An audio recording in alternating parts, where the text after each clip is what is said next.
Assalamualaikum warahmatullahi wabarakatuh. Berjumpa lagi bersama Ibu Ulfa Nadiroh dalam pembelajaran Al-Quran Hadis tingkat Madrasah Aliyah. Apa kabarnya anak-anak? Semoga dalam keadaan sehat walafiat ya. Tetap jaga kesehatan, semangat beraktivitas, dan selalu patuhi protokol kesehatan. Dan mari sama-sama berdoa semoga badai pandemi ini lekas berlalu sehingga kita bisa belajar bersama-sama di sekolahan.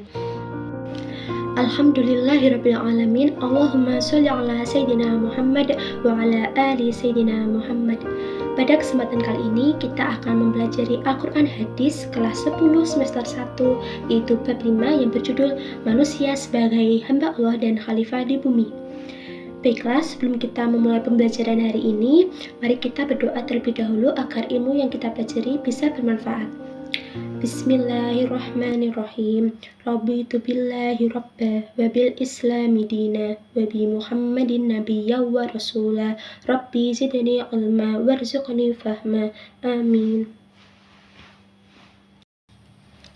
Nah, apakah teman-teman pernah bertanya-tanya kenapa ya Allah itu kok menciptakan manusia? Lalu apa sih tugasnya manusia itu? Dan mengapa Allah memilih manusia sebagai khalifah di bumi? Mengapa tidak makhluk lain? Nah, sejatinya manusia itu mengemban dua tugas. Yang pertama sebagai hamba Allah dan yang kedua sebagai khalifah di bumi.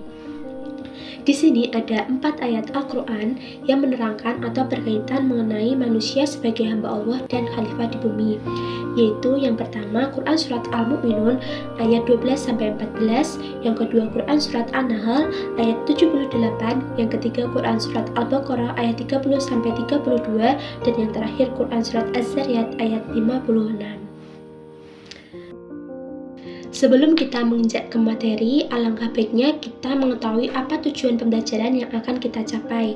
Yang pertama, peserta didik dapat membaca, menerjemahkan, dan memahami kandungan Quran Surat Al-Mu'minun ayat 12-14, Quran Surat An-Nahl ayat 78, Quran Surat Al-Baqarah ayat 30-32, dan Quran Surat Az-Zariyat ayat 56. Yang kedua, peserta didik dapat menerapkan perilaku manusia sebagai hamba Allah dan khalifah di bumi dalam kehidupan sehari-hari dengan baik. Baiklah anak-anak, langsung saja kita menginjak ke materi. Yang pertama kita membahas tentang proses penciptaan manusia terlebih dahulu, yang terdapat dalam Quran Surat Al-Mu'minun ayat 12 sampai ayat 14. Mari kita membacanya bersama-sama. A'udzu billahi minasyaitonir rajim. Bismillahirrahmanirrahim. Walaqad khalaqnal insana min sulalatin min tin. ثم جعلناه نطفة في قرار مكين ثم خلقنا النطفة علقة فخلقنا العلقة مضغة فخلقنا المضغة عظاما فكسونا العظام لحما ثم أنشأناه خلقا آخر فتبارك الله أحسن الخالقين. Dan sesungguhnya kami telah menciptakan manusia dari suatu saripati yang berasal dari tanah. Kemudian kami jadikan saripati itu air mani yang disimpan dalam tempat yang kokoh atau rahim.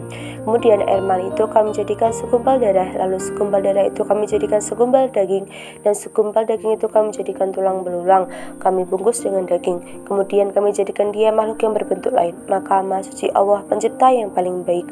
Quran Surat Al-Mu'minun ini menerangkan tentang proses penciptaan manusia yang sangat unik. Proses penciptaan manusia diuraikan mulai unsur pertamanya, proses perkembangan dan pertumbuhannya di dalam rahim, sehingga menjadi makhluk yang sempurna siap lahir menjadi seorang anak manusia. Selanjutnya kita munasabah ayat 12 sampai ayat 14. Ayat 12 dijelaskan manusia diciptakan dari saripati tanah. Kemudian ayat ke-13, saripati tanah itu berubah menjadi nutfah atau air mani. Di ayat ke-14 dijelaskan ketika berada di dalam rahim seorang wanita, nutfah menjadi alaqah atau segumpal darah, alaqah menjadi mudghah atau segumpal daging, kemudian berubah menjadi tulang belulang yang terbungkus daging, dan kemudian menjadi anak manusia. Nah, seperti itulah proses penciptaan manusia yang terdapat dalam Al-Quran. Kemudian dalam ilmu biologi, manusia itu berasal dari sel sperma, dan sel telur yang bertemu, kemudian menjadi zigot, kemudian menjadi embrio, kemudian menjadi janin, kemudian menjadi bayi. Nah, selama di dalam rahim, asupan makanan diperoleh melalui saluran yang menempel pada dinding rahim yang disebut plasenta. Sebagai penguatan terhadap penjelasan tersebut, Rasulullah Shallallahu Alaihi Wasallam bersabda dalam sebuah hadis yang berbunyi, An Anas ibni Malik an Nabiya Shallallahu Alaihi Wasallam, qala inna wa azza wa jalla wa qala birahim, malakan yaqulu ya Rabbi nutfah, ya Rabbi alaqah, ya Rabbi mudghah, fa idza arada ayyaqbiya khalqah, qala adzakar am untha sakiyun am sa'id fa marzqu wal ajal fa fi batni ummihi. Hadis riwayat Bukhari.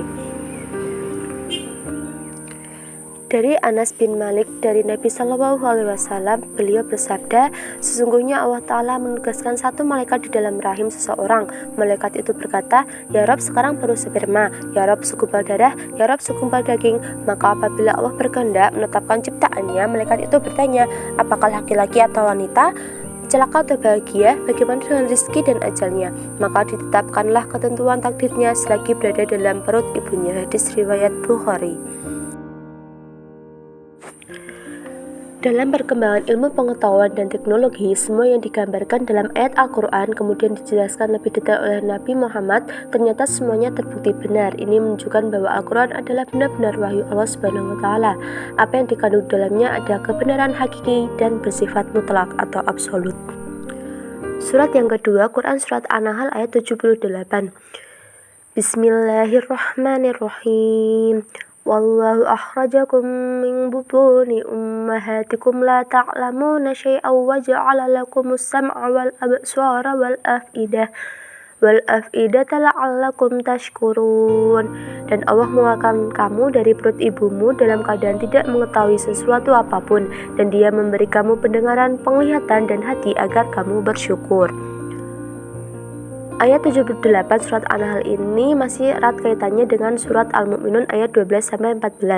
Pada ayat ini Allah Subhanahu wa Ta'ala menugaskan bahwa ketika seorang anak manusia dilahirkan ke dunia, dia tidak tahu apa-apa. Dengan kekuasaan dan kasih sayangnya, Allah Subhanahu wa Ta'ala membekalinya dengan atribut pelengkap yang nantinya dapat berfungsi untuk mengetahui segala sesuatu yang sebelumnya tidak pernah diketahui.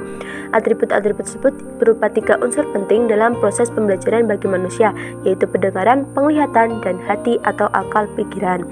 Akhirnya, setelah manusia menyadari bahwa dahulu ketika lahir tidak satu pun yang bisa diketahui, kemudian atas kemurahan Allah Subhanahu wa Ta'ala yang telah memberikan pendengaran, penglihatan, dan hati atau akal pikiran, manusia bisa mengetahui segala sesuatu dalam hidupnya. Puncaknya, kesadaran tersebut sudah seharusnya mendorong rasa bersyukur yang teramat besar kepada yang telah berkuasa memberikan itu semua. Oleh karena itu, pada akhir ayat Allah Subhanahu wa Ta'ala menegaskan bahwa itu semua diberikan kepada manusia agar manusia mau bersyukur kepadanya. Surat yang ketiga, Quran Surat Al-Baqarah ayat 30 sampai ayat 32.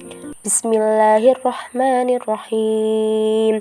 Wa id qala rabbuka lil malaikati inni ja'ilun fil ardi khalifah.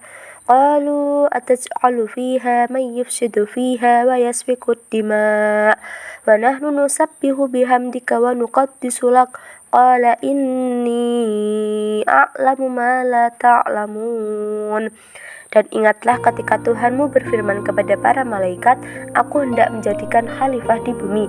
Mereka berkata, apakah engkau hendak menjadikan orang yang merusak dan menumpahkan darah di sana, sedangkan kami bertasbih memujimu dan menyucikan namamu?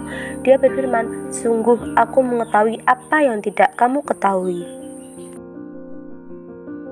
Nah, di ayat ke-30 Allah dan malaikat sedang berdialog mengenai manusia sebagai khalifah. Apa itu khalifah? Khalifah itu berarti pengganti, yang menggantikan atau yang datang sesudah siapa yang datang. Ulama ada yang mengartikan bahwa khalifah ialah yang menggantikan Allah Subhanahu wa Ta'ala dalam menegakkan hukum-hukumnya di muka bumi. Allah Subhanahu wa Ta'ala menunjuk manusia sebagai khalifah merupakan penghormatan kepadanya karena kelebihannya dibanding makhluk selain manusia tak terkecuali malaikat. Dengan menunjuk manusia sebagai khalifah, Allah Subhanahu wa Ta'ala juga bermaksud mengujinya sejauh mana manusia bisa melaksanakan amanah sebagai khalifah Allah Subhanahu wa Ta'ala di muka bumi. Adapun kelebihan yang dimiliki manusia Allah sebutkan di ayat 31-32. Bismillahirrahmanirrahim. Wa 'allama Adama al-asma'a kullaha thumma 'aradahum 'alal malaikati faqala anbi'uni bi asma'i haula'i in kuntum shadiqin. Dan dia ajarkan kepada Adam nama-nama benda semuanya. Kemudian dia perlihatkan kepada para malaikat seraya berfirman, sebutkan kepadaku nama semua benda ini jika kamu yang benar. Qalu subhanaka la ilma lana illa ma 'allamtana innaka antal alimul hakim. Mereka menjawab, Maha suci Engkau, tidak ada yang kami ketahui selain apa yang Engkau telah ajarkan kepada kami. Sungguh Engkaulah yang Maha mengetahui, Maha bijaksana. Surat yang keempat, Quran Surat Az-Zariyat ayat 56. Bismillahirrahmanirrahim. Wa ma khalaqtul jinna wal insa illa liya'budun. Dan aku tidak menciptakan jin dan manusia melainkan agar mereka beribadah kepadaku. Ibadah merupakan bukti rasa syukur manusia kepada Allah Subhanahu wa taala yang telah menciptakan manusia dengan sebaik-baiknya bentuk, dan dengan kemurahannya Allah Subhanahu wa taala memberikan fasilitas hidup. Allah menegaskan dalam Quran Surat Az-Zariyat ayat 56 bahwa tujuan diciptakannya jin dan manusia itu tidak lain adalah untuk beribadah kepadanya. Beribadah dalam arti menyembah, mengabdi, menghamba, tunduk, taat, dan patuh terhadap segala yang dikehendakinya.